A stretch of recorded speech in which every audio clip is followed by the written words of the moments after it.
Moon trends நேயர்கள் அனைவருக்கும் வணக்கம். சோ ரீசெண்டா பாத்தீங்கன்னா இட்லிஸ் திரைப்படத்தோட ஆடியோ லான்ச் ஃபங்க்ஷன் நடந்து முடிஞ்சிருக்குங்க. அண்ட் இந்த படத்துல பாத்தீங்கன்னா டைரக்டர் விக்ரமனோட பையனான விஜய் கனிஷ்கா பாத்தீங்கன்னா ஹீரோவா அறிமுகமாகறாருங்க. சோ அதை தொடர்ந்து பாத்தீங்கன்னா இந்த படத்துல சரத்குமார் அப்படின்னு சொல்லிட்டு பல நட்சத்திரங்கள் நடிச்சிருக்காங்க. இந்த படத்துல பாத்தீங்கன்னா KS ரவிக்குமார் தாங்க ப்ரொடியூஸ் பண்றாரு. அது மட்டும் இல்லாம இந்த படத்தோட ஆடியோ லான்ச்ல பாத்தீங்கன்னா நிறைய பிரபலங்கள் கலந்து கொண்டாங்க. நம்ம ஜீவா, ஜெயம் ரவி, மிஸ்கின், சரத்குமார் அப்படின்னு சொல்லிட்டு பல பிரபலங்கள் இந்த ஆடியோ லான்ச்ல கலந்து கொண்டிருக்காங்க. சோ அவங்க எல்லாரோட ஸ்பீச்சையும் பாத்தீங்கன்னா இந்த வீடியோ மூலமா நீங்க பார்த்து என்ஜாய் பண்ணுங்க. விக்ரமன் சார் வந்து ஒரு கதை நான் கேட்டேன், அதை நீங்கள் கேளுங்க அப்படின்னாரு. அதுக்கு என்ன காரணம்னா, சின்ன வயசுலேருந்து நான் வந்து கனிஷ்காவை பார்த்துருக்கேன். அவங்க வீட்டுக்கு போகும்போதெல்லாம், சாரை பார்க்க போகும்போது, ஃபங்க்ஷனுக்கு போகும்போதெல்லாம் பார்த்துருக்கேன். அப்போ பையன் சும்மா குழுன்னு சுட்டியாக இருப்பான். அவனை இன்ட்ரடியூஸ் பண்ணிவிட்டு, சார் நல்லா படிப்பான், டபுள் ப்ரொமோஷன்லாம் வாங்கியிருக்கான் அப்படின்லாம் சொன்னார். அதுக்கப்புறம் ஒரு ஸ்டேஜில் வந்து பார்க்கும்போது நல்லா வளர்ந்துட்டேன். என்னப்பா ஹீரோ மாதிரி ஆகிட்டு.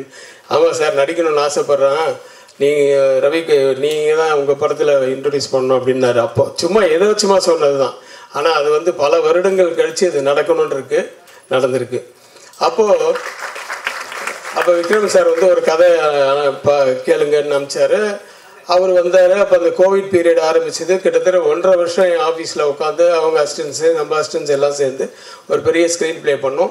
ஒரு 4 நாளில் பூஜை அப்படின்னும் போது எல்லா டைரக்டர்ஸுக்கு இப்போ இன்றைக்கி வந்திருக்க மாதிரியே இன்னும் ஜாஸ்தியாகவே எல்லாருக்குமே அவர் சொல்லிவிட்டு அந்த பூஜையை பண்ணணும் பெருசாக அப்படின்னு சொல்லி நம்ம எல்லாம் ஃபிக்ஸ் பண்ணி ஆர்டிஸ்ட்டுக்கெல்லாம் அந்த படத்தில் நடிக்கிறவங்களுக்கெல்லாம் அட்வான்ஸ் எல்லாம் வேறு கொடுத்தாச்சு. திடீர்னு அவர் உடம்பு சரியில்லை அப்படின்ட்டு போயிட்டார். அதில் ரொம்ப அப்செட் ஆகிட்டாங்க விக்ரமன் சாரும் கனிஷ்காவும். அது வந்து எனக்கு ரொம்ப கஷ்டமாக இருந்துச்சு. என்னங்க அது, இதுக்கு போய் அப்செட் ஆகிறீங்க? அது இல்லைன்னா இல்லைங்க, இமீடியட்டாக வேறு கதை பண்ணலாம், நானே டைரக்ட் பண்ணுறேன், இல்லைன்னா என் அசிஸ்டன்ஸ் வச்சு டைரக்ட் பண்ணுறேன் அப்படின்னு சொல்லிட்டு இப்படி ஒரு கதைகள் கேட்டு, அந்த கதையில் நானும் வந்து விக்ரமன் சாரை கேட்டு, அதில் ஒரு கதை வந்து எங்களுக்கு சுமாராக தான் பட்டுது. ஆனால் அந்த கதையை வந்து சூரிய கதையில் அந்த கார்த்திகெல்லாம் உட்காந்து வந்து அந்த ஸ்க்ரீன் பிளேவே டோட்டலாக மாற்றி அந்த கதையாசிரியருக்கெல்லாம் பணம் கொடுத்தாச்சு சார், பகிரா சார். அந்த கதையாசிரியரை கூப்பிட்டு அவருக்கு ஃபுல் லாங்குவேஜுக்கு கொடுத்துட்டு அதுக்கப்புறமா அந்த கதையை வச்சு இவங்க அந்த கதையாசிரியர் வந்து இவங்க படத்தை பார்த்துட்டு, சார் இது நான் பண்ண கதையே இல்லையே சார்ன்னு சொல்கிற அளவுக்கு அது வேறு மாதிரி ஆயிடுச்சு சார், இன்னும் சூப்பராக இருக்குது சார் அப்படின்னு சொல்லி பாராட்டுற அளவுக்கு இவங்க அந்த கதையை பண்ணி வச்சுருந்தாங்க. அதுக்கப்புறம் அப்படி ஸ்டார்ட் ஆனது தான் இந்த படம். இதில் நான் வந்து முதல்ல நன்றி சொல்ல வேண்டியது திரு சரத்குமார் அவர்கள். ஏன்னா நான் வந்து ஒரு 10 படம் அவர் ஹீரோவை வச்சு பண்ணிட்டேன். ஆக்சுவலாக என்னோட முதல் படத்தில் அவர் ஒரு சின்ன ரோல் பண்ணியிருந்தா கூட அதுதான் அவருக்கு ஃபஸ்ட்டு பாசிட்டிவான ரோல். அதில் அந்த ஒரு CBI ஆஃபீஸராக வருவார். ஆனால் அவர் தான் வில்லன் மாதிரி தெரியும், ஆனால் அது பாசிட்டிவான ரோல். அந்த படத்துலேருந்து நான் கண்டினியூஸாக ஒரு 10 படம் நாங்கள் ஒர்க் பண்ணிட்டோம். ஸோ அவரை போய் கேட்குறேன், இது மாதிரி நான் என் கம்பெனியில் ஒரு படம் பண்ணுறேன். அப்படியா சார், ஓகே. ஹீரோ சார், நான் இப்போ ஹீரோவாக புக் பண்ண வரல, ஹீரோ கூட வர மாதிரி ஒரு கேரக்டர், அருமையான கேரக்டர். ஆனால் அப்படியே ஒரு மாதிரி அவர் ஒரு மாதிரியே பார்த்தார். இல்லை சார், விக்ரமன் சார் பையன் தான் ஹீரோ. ஓகே ஓகே அப்படின்ட்டார். ஏன்னா விக்ரமன் சாருடைய சூரிய வம்சமும் அவரும் விக்ரமன் சாரும் ரொம்ப ஃப்ரெண்டு, அதையும் அவரால் மறக்க முடியாது. அதனால் எனக்கும் விக்ரமன் சாருக்கும் அவர் நட்பு பாராட்டி அந்த படத்தில் வந்து ஒரு அருமையான கேரக்டர், நல்ல ரொம்ப கோஆப்ரேஷனோட இந்த படத்தை முடிச்சு கொடுத்துருக்காரு. அவருக்கு நன்றி சொல்கிறேன். அதுக்கப்புறம் வந்து நிறைய பேர் லைக் கௌதம் வாசுதேவ மேனன், லைக் சமுத்திரக்கனி, இவங்க எல்லாமே வந்து இந்த படத்துக்குள்ளே வந்ததுக்கு காரணம் கண்டிப்பாக வந்து ரவிக்குமாரோ விக்ரமன் சாரோ இல்லை. ஏன்னா அவங்க பெருசாக ஒன்றும் நமக்கு வந்து செஞ்சு தான் ஆகணுன்றதெல்லாம் கட்டாயம் இல்லை. ஏன்னா அவங்களுக்கு இருக்கிற வரிசைகள், பட வரிசைகள் நிறைய இருக்குது. அதில் வந்து எல்லாத்தையும் மீறி எப்படி செய்யணும்னு அவசியம் இல்லையே. ஆனால் அந்த கதையை கேட்டு, அந்த கேரக்டர் கேட்டு அவங்க நல்லா இருக்குன்றதுனால ஒத்துக்கிட்டாங்க. ஸோ அவங்களுக்கு சமுத்திரக்கனி சார் அவர்களுக்கும் கௌதம் வாசுதேவன் மேனன் அவர்களுக்கும் நன்றி சொல்லிக்கிறேன். அப்புறம் சித்தாரா, இதில் என்னென்ன சித்தாரா வந்து அம்மா வேணும்னு ரொம்ப பிடிவாதமாக சொன்னாங்க. எனக்கு விக்ரமன் சாருக்கும் ஒரு சந்தோஷம். ஏன்னா விக்ரமன் சார் பண்ண புது வசந்தத்தில் அவங்க தான் ஹீரோயின். அந்த படத்தில் நானும் ஒரு அசிஸ்டண்டாக ஒர்க் பண்ணேன். அந்த படத்தில் வந்து சித்தாரா வந்து ஹீரோயின். ஸோ அதுக்கப்புறம் என்னுடைய முதல் படத்துலையும் புரியாத புதிர் படத்துலையும் சித்தாரா ஒரு நல்ல ஃப்ளாஷ்பேக் ஹீரோயின் சொல்லுவேன். தானு சார் அவர்களை அன்புடன் மேடைக்கு அழைக்கிறோம்.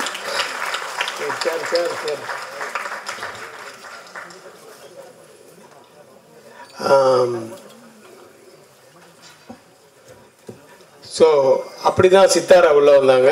அவங்கள வந்து முகம் கோணாமல் நம்ம வந்து ஒரு ஹீரோயினாக வச்சு படம் எடுத்த ரவிக்குமாரும் விக்ரமன் சாரும் இப்போ நம்மளை அம்மா கேரக்டருக்கு கூப்பிட்றாங்கன்னு கொஞ்சம் கூட பால் மாறாமல் இந்த படத்தில் நடித்தாங்க.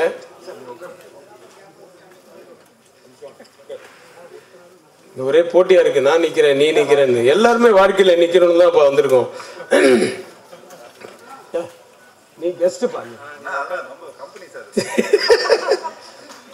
நம்ம கம்பெனியா? இதே அட்வான்ஸ் எடுத்து வச்சுக்கடா.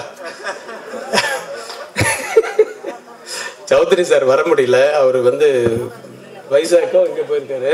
அதனால கண்டிப்பாக ஜீவா வந்துடுவா அப்படின்னாப்புல ஜீவா வந்துட்டாரு. நன்றி. ஸோ இந்த மாதிரி நிறைய பேருக்கு நான் நன்றி சொல்ல வேண்டியிருக்கு. இங்கே வந்திருக்கவங்க பேரெல்லாம் சொல்லி ஒவ்வொருத்தருக்கும் நான் நன்றி பாராட்டினேன்னா அதுவே ரொம்ப லேட் ஆகிடும். அப்புறம் சூரிய கதிர் கார்த்திக் வந்து இந்த படத்தில் அறிமுகப்படுத்துகிறேன் என்னுடைய அசிஸ்டன்ஸ்ன்றதுனால. ஏன்னா இப்போ புதுசாக இன்னொருத்தரை நம்பி அவன் திடீர்னு ஓடி போய் மறுபடியும் வேற எவனை பிடிச்சிட்டு வர்றதுக்கு நம்ம அசிஸ்டன்ஸ் டாய் செய்யடா அப்படின்னா செய்ய போகிறாங்க. ஆனால் அப்படிலாம் நான் எதுவுமே மிரட்டல. அவங்க சொன்ன அந்த ஸ்க்ரீன் பிளே வந்து எனக்கு ரொம்ப பிடிச்சது, விக்ரமன் சாருக்கும் பிடிச்சது. அதுக்கப்புறமா அந்த ஷூட்டிங்க்கு நான் நிஜமாகவே அவங்க என்ன எடுக்கிறாங்கன்னு நான் போய் ஒரு நாள் கூட பார்க்கவே இல்லை.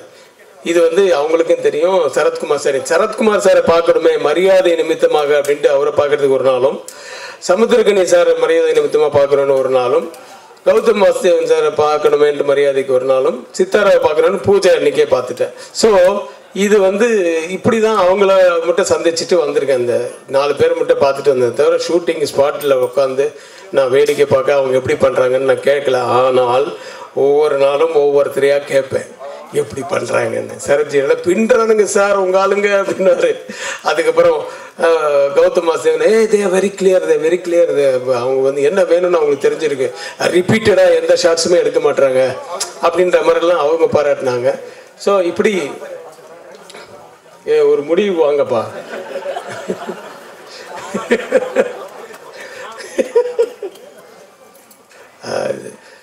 ஸோ இப்படி நிறைய இது வந்து அவங்க ப்ரூவ் பண்ணாங்க. இதில் என்னென்னா 2 பேர், ஒருத்தன் குண்டா இருப்பான் ஒருத்தன் ஒல்லியா இருப்பான். அதே மாதிரி அவங்க 2 பேருக்குள்ள கேரக்டர்ஸ் அதே மாதிரி தான், டோட்டல் ஆப்போசிட். ஒருத்தன் வந்து டஃப் கை, அந்த சூரிய கதிர் குண்டா இருக்கிறவன், அவனுக்கு வேணும்ன்றது வேணும். அது எதுவாக இருந்தாலும் அவன் வந்து அது ஒரு மீறி இல்லை அது வேண்டான்னு கொஞ்சம் வேற மாதிரி சொன்னால் அவன் வந்து டிஸ்கஷன்லேயே அப்படிதான் ரொம்ப சத்தமாக பேசி எல்லாம் ஆர்கியூ பண்ணுவான். என்னடா அது சீன், அது எத்தனையோ படத்தில் வந்துச்சு சார். என்னன்னா இல்லை சார் நல்லா இருக்குது சார், இங்கே எது பயங்கரமாக கத்துவான். திடீர்னு ஒரு மாதிரி தலைலாம் வலிக்கும் அவனுக்கு.